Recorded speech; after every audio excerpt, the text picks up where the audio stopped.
Hello and welcome. As you have seen in my previous videos, I have been discussing the sexually immoral teachings of the Quran and Muhammad. In this video I will be continuing that topic. Please note I will not be attacking Muhammad or Muslims. I will simply read Islamic sources and then ask Muslims some important questions. So let's begin.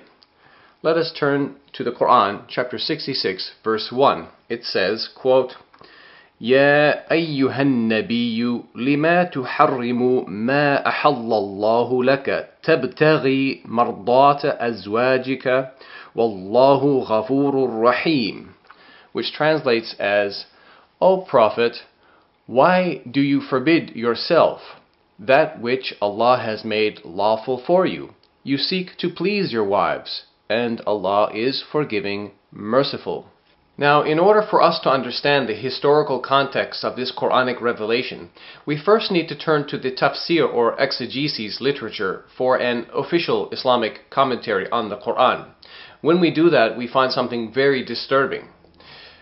In Tafsirul Jalalain, which is one of the most popular classical commentaries, we read the following explanation of Quran chapter 66, verse 1. Quote, O Prophet, why do you prohibit what God has made lawful for you? In terms of your Coptic handmaiden Maria, when he lay with her in the house of Hafsa, who had been away, but who upon returning and finding out, became upset by the fact that this had taken place in her own house and on her own bed, by saying, she is unlawful for me, seeking by making her unlawful for you, to please your wives. And God is forgiving, merciful, having forgiven you this prohibition. Now we are starting to understand what the Quran is actually saying in chapter 66 verse 1. Muhammad's wife Hafsa caught him in her house and on her own bed having sex with another woman. Muhammad was not married to this woman, she was only his female slave. Her name was Maria or Mary, and she was originally a Coptic Christian from Egypt. As you would expect, when Muhammad's wife Hafsa came home and found out about the sex, she became very upset, and Muhammad found himself under pressure. So he promised to stop having sex with the female slave. And when we continue reading the tafsir for just 2 verses later in ayah number 3, we notice that Muhammad was seeking to avoid further embarrassment because he told his wife, do not reveal it.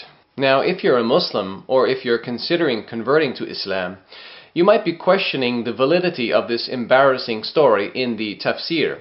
You might be saying to yourself, this can't be true because Muhammad was a holy man, a true prophet of God, while this story describes a man who disrespects his wife and is unable to control his wild sexual passions. Basically, it's a story where Muhammad's wife catches him having sex with a slave. So, how does Muhammad get out of this dilemma? Well, he conveniently claims to receive a revelation from God, Quran chapter 66 verse 1, which effectively silences his protesting wives and makes permissible for him sex with a female slave. Well, for those of you questioning the validity of this story, I'm sorry to inform you, but this story does find validation and confirmation in the following authentic hadith. In Sunan an-Nasa'i, volume 4, hadith number 3411, we read, quote, عن أنس أن رسول الله كانت له أمة يطأها فلم تزل به عائشة وحفصة حتى حرمها على نفسه فأنزل الله عز وجل يا أيها النبي لما تحرم ما أحل الله لك إلى آخر الآية. The translation is, it was narrated from Anas that the Messenger of Allah, meaning Muhammad, had a female slave with whom he had sexual intercourse, but Aisha and Hafsa would not leave him alone until he said that she was forbidden for him.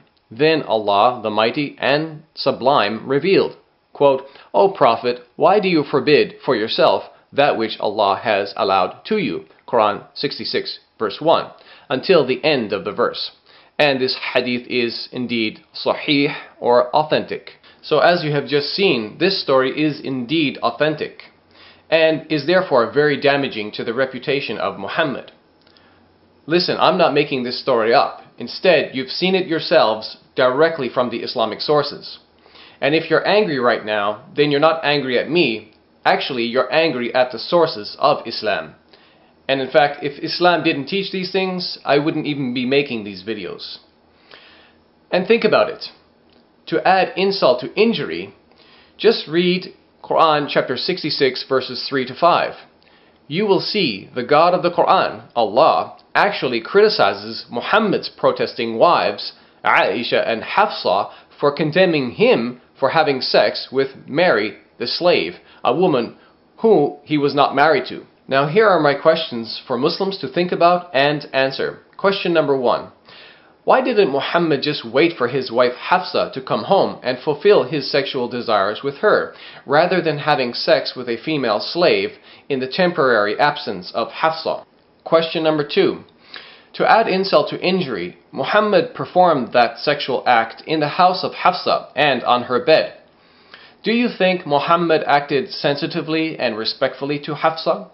In fact, if you really want to understand how Hafsa felt when she came home and found out what Muhammad did, you can read about her reaction in the History of At-Tabari, Volume 9, page 131. In the bottom footnote, it says about Hafsa, quote, "One day, when she returned from her father's house, she found the messenger of God, meaning Muhammad, with Marijom in her house and burst into hysterical behavior."